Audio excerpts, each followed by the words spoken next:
Why does the field of the California Golden Bears American football team have one more line next to each end zone compared to any other college football field in the USA? In which direction? Like beyond the end zone, like further past it, or like on the field of play?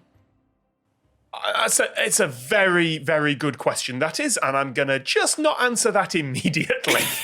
Okay. Or is it like tram lines, or it's just like two lines?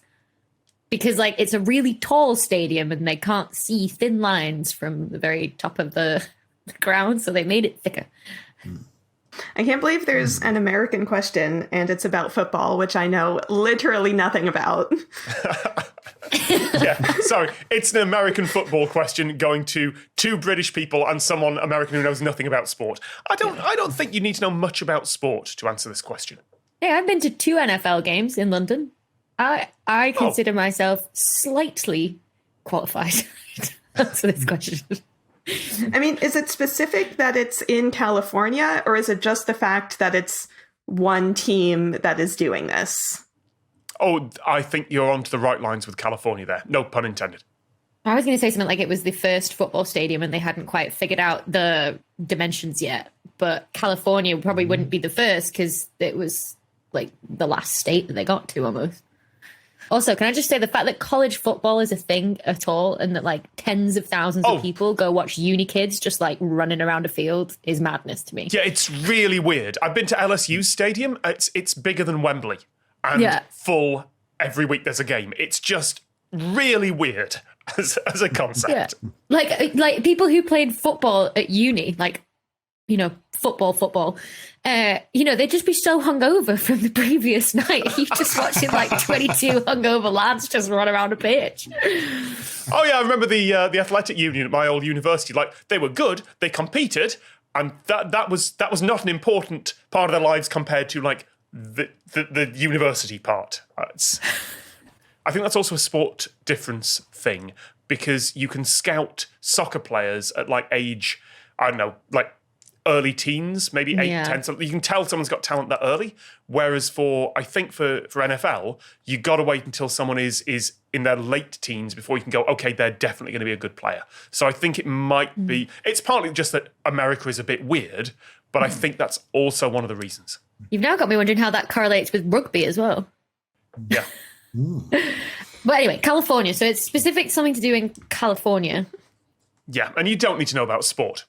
All right, well, I've drawn a little diagram. I don't think this is going to help at all.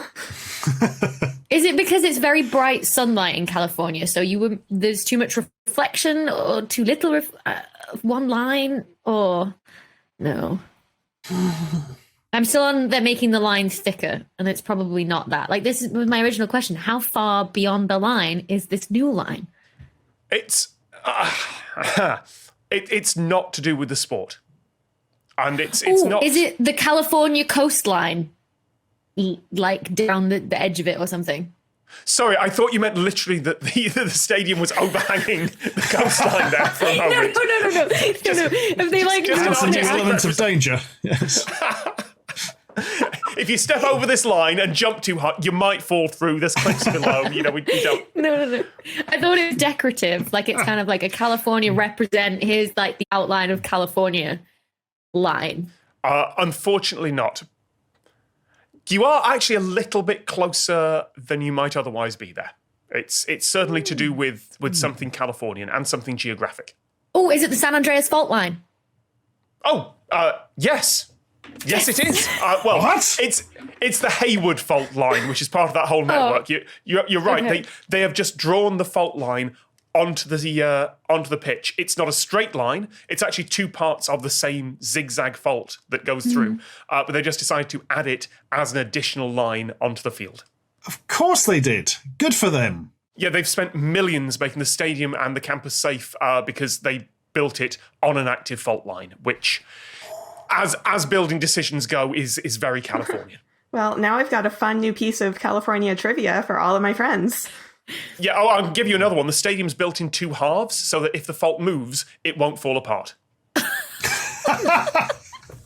Just build it up the road, lads. Come on. You'd think they'd happen. But yes, the additional line on the California Golden Bears field is the Hayward, so part of the San Andreas fault.